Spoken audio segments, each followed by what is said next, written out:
Top 6 artists.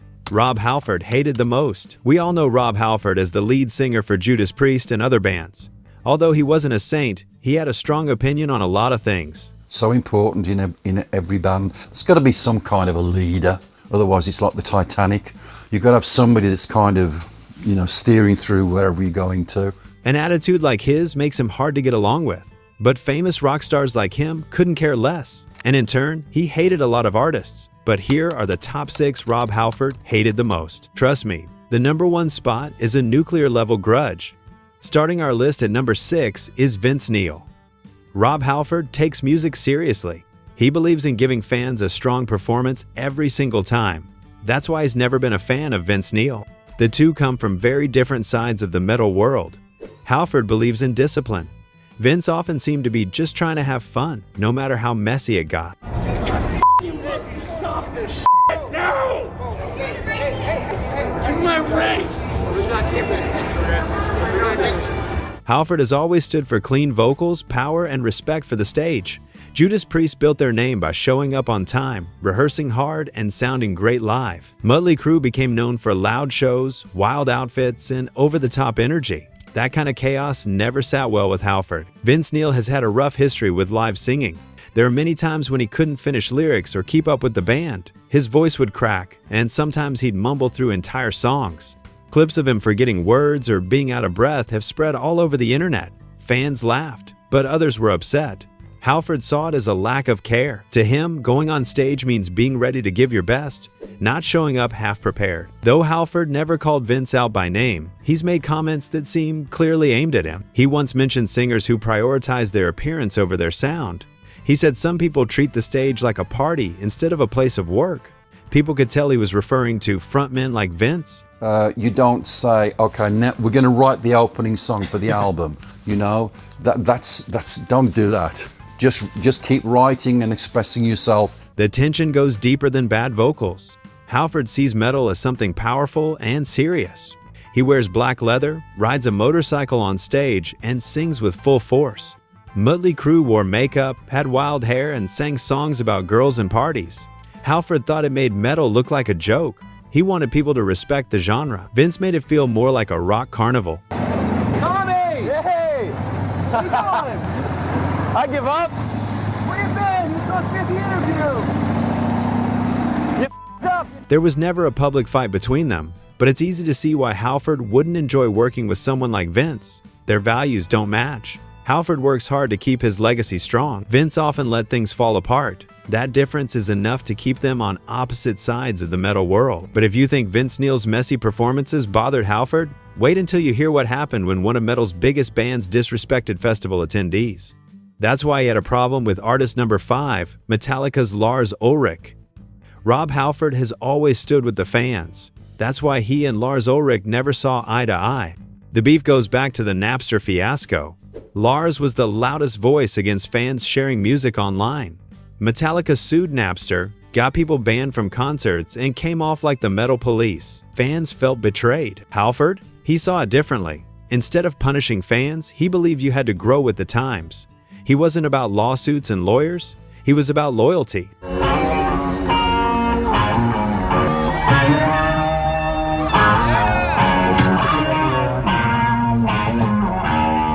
Metallica sued Napster and even had some fans banned from concerts. They wanted control over how their music was used. Lars believed this was the right thing to do. Halford didn't agree. He stayed calm about it but made his opinion clear. He supported the fans who loved and shared music. He saw them as the reason metal was still alive.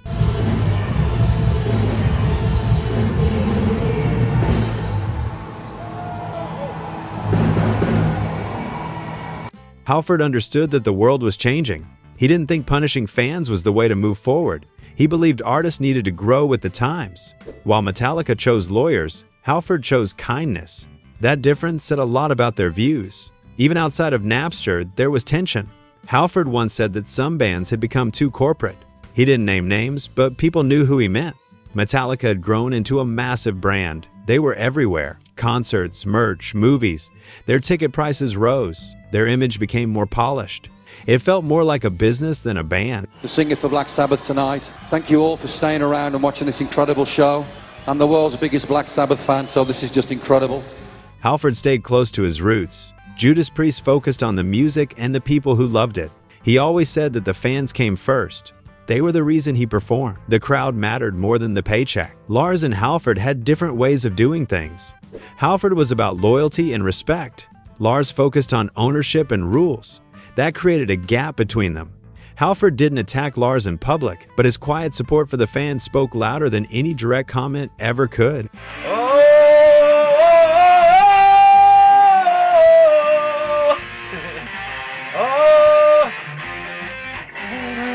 In the end, it came down to values. Halford believes in giving back to the people who show up, buy the albums, and keep metal alive. When Metallica went after those same people, Halford knew where he stood. There was no big fight or public feud, but the line was drawn.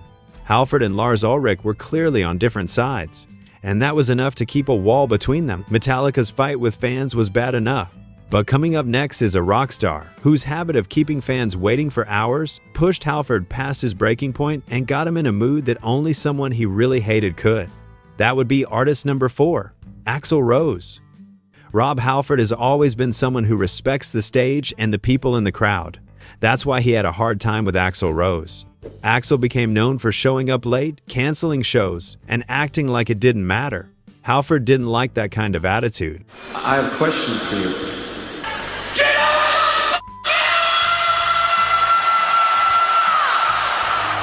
For years, fans of Guns N' Roses waited long hours just to see the band. Sometimes the show started 3 hours late. Other times it got canceled with no warning. Many fans stood in the heat or cold just to end up disappointed. That kind of behavior was the opposite of everything Halford believed in. He spoke up about it more than once. He never said Axl's name every time, but it was clear who he meant. Halford said that showing up on time and being ready to perform is part of the job. He said the crowd always comes first. People spend their money and take the time to see a concert. They should be treated with care. You've seen it here tonight. We're all about the power and the emotion and the dedication and the love of heavy metal that we've been carrying for 50 heavy metal years. There were even stories that Halford once said he would pull Judas Priest from a show because Guns N' Roses kept delaying everything. He didn't want his band to be part of a show where fans were being treated poorly. Whether that story is true or not, it matches how Halford sees things. He always tries to be professional. He shows up, does sound checks, and gives the best show he can. That's what he believes a real artist should do. He wants fans to walk away with good memories. Axl's long delays and last-minute decisions made that hard for people. Halford has said he liked Guns N' Roses' music. He never had a problem with their sound. His issue was how the band handled their shows, especially Axl. For Halford, it's about more than talent. It's about taking care of the people who support you.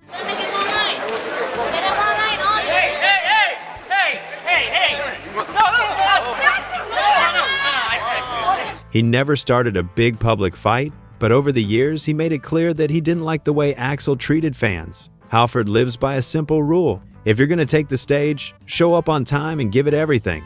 Axl broke that rule too many times, and that's why he made Halford's list. Axl's disrespect for fans was hard to watch, but the next person on our list took things even further. His words didn't just disappoint Halford. They made him so mad that someone could dare disrespect the art form he had dedicated his life to. We're talking about an artist number 3, Dave Mustaine. Rob Halford and Dave Mustaine both helped shape heavy metal, but as the years passed, their paths started to grow apart. Halford focused on kindness and bringing people together. Mustaine began talking more about politics, religion, and strong personal beliefs. That shift created space between the two. Halford believes metal should be for everyone. He supports people from all walks of life. He speaks for fans who feel left out or judged. He wants concerts to feel like a safe space. His message has always been clear: respect others and lift each other up. But Mustaine started using his voice in a very different way. Metallica or Megadeth? Consistency, Megadeth. And that's not a big slap to Metallica. I love Metallica, but there you go. Over time, Mustaine made comments that many fans found hard to hear. He talked about faith and politics in a way that sounded harsh to some. His words felt heavy and sometimes left people feeling pushed aside. Halford noticed this change and began to speak up in his own way. He didn't fight Mustaine or call him out by name, but he gave interviews where he spoke against hate and fear. He said metal should never close the door on anyone. He talked about how music should unite, not divide. He reminded people that metal was built by those who didn't always fit in, and it should always stay that way. And I can't give you any tour dates at the moment because I don't know myself. Keep us on the edge of it. The 27th of this month, January. The 27th in a mere 10 days, ladies and gentlemen. Their views kept growing further apart. Mustaine's energy became more about control and strong opinions. Halford kept his focus on acceptance. One raised his voice to make a point. The other tried to create peace. They didn't have a public fight, but people saw the silence. Halford stopped talking about Mustaine. They stopped sharing stages. The connection they had early in their careers faded. Halford wants fans to feel welcome. He wants them to feel strong and proud of who they are. Mustaine's words made that harder for some people. That kind of message made Halford take a step back. In the end, Halford stayed true to his values. He kept showing love and respect to the metal community. Mustaine took another road. His voice got louder, but his message felt smaller. That difference matters to Halford. That's why Dave Mustaine earns a spot on this list. Their music may have rocked the same stages, but their beliefs pushed them apart. Mustaine's harsh words were tough to hear, but the rocker coming up next didn't just offend Halford with his opinions. He actually got called out by name, and when the metal god calls you a hypocrite, you know you've crossed a serious line. That's why Ted Nugent is artist number 2. Rob Halford never stayed quiet when it came to Ted Nugent. They might both come from the world of rock and metal, but their views on life are very far apart. Halford believes in respect and kindness. Nugent is known for loud opinions and harsh words. That's where their paths split. Over the years, Ted Nugent made headlines for saying things that upset a lot of people. He talks about politics all the time. He speaks in a way that sounds angry and hurtful. He often goes after people who don't agree with him. His words about race, gender, and different lifestyles have made many fans uncomfortable. He built his name by being bold and loud, but to Halford, it felt like Nugent was just pushing people away. We don't like to look at ourselves on camera, do we? But if I look at myself on old Priest stuff from my drinking and drugging days, I know when I go off stage, I'm doing a line between songs. Halford lives by different values. He wants people to feel safe and accepted. He supports fans from all walks of life. He believes music should bring people together, not tear them apart. So when Nugent kept talking the way he did, Halford stepped forward. He said, "Enough is enough." At one point, Halford even called Nugent a hypocrite. Nugent talks about freedom, but he often tries to shut down people who see the world in a different way. Halford pointed out how unfair that was. He said if someone truly supports freedom, they have to respect everyone, not just the people they agree with. Halford didn't just talk. He led by example. He spoke up for people whom Nugent often insulted. That includes the Pride community, immigrants, and others who face hate. Halford made sure those fans felt welcome in the metal world. He made them feel seen and heard. That meant a lot to people who were often pushed aside. I'm repulsed at the concept of man-on-man sex. I think it's against nature. I think it's strange as hell. But if that's what you are, I love you. The difference between the two men became very clear. Nugent used his platform to create noise and stir up fights. Halford used his voice to offer hope. Nugent made fans feel small. Halford lifted them up. That's why Halford kept his distance. He didn't want to be linked with someone who spread so much anger. There was never a screaming match between them. But Halford's message was clear. He had no time for hate or bigotry. He stood strong on the side of love and respect. That choice meant walking away from Ted Nugent completely. And that's why Nugent lands so high on this list. Ted Nugent's angry words were bad enough to earn Halford's public disgust. But believe it or not, there's one rock legend who bothered Halford even more. This final clash isn't about politics or hate. It's about something that cuts to the very heart of what music should be. And the fact that the artist is number 1 on our list speaks volumes about the hatred Rob Halford has for him. So, who is the one artist Rob Halford hates the most? It's Gene Simmons. Rob Halford and Gene Simmons have had a quiet but long-running clash. And their beef wasn't loud or flashy. It was a cold war of values. Both men are icons in rock and metal. They've been around for decades and helped shape the music we know today. But they never stood for the same ideas. Halford believes music should come from the heart. Simmons treats music more like a product. The tension between them grew over time. Gene Simmons is known for his big stage shows and big business moves. He turned Kiss into more than just a band. It became a brand. From toys to lunchboxes to comic books, Simmons made money from almost everything. To him, music and business go hand in hand. A war of words here in California, and just letting everybody know that we are a real band, we do exist, and we're going to be ready to play and jam in LA. Rob Halford never liked that view. In fact, he felt it was an insult to the craft of rock and roll. He saw music as something deeper. For him, it's about feeling, truth, and the bond between the artist and the fans. Halford puts his energy into the performance, the message, and the voice. He works hard to give fans something real every time he walks on stage. So when Simmons focused more on selling things than the music itself, Halford didn't feel good about it. Things got worse when Gene Simmons said, "Rock is dead." They may have been just 3 words, but it not only made headlines, it made a lot of people upset. And Halford was one of them. He didn't stay quiet. How could he? Simmons had already defamated the art for him, and now he was talking down on the very genre that made him a millionaire? This made Halford's blood boil. He couldn't let Simmons get away with this. He said rock is still alive. It lives in small clubs, in garages, at festivals, and in the hearts of fans. He believes Simmons gave up too early and forgot what music really means to people. I'm the male of the species, and you know, I went from famine to feast. When I was very young, 12, 13, 14, I didn't do so well with girls. Halford said fans still show up. Young bands still dream big.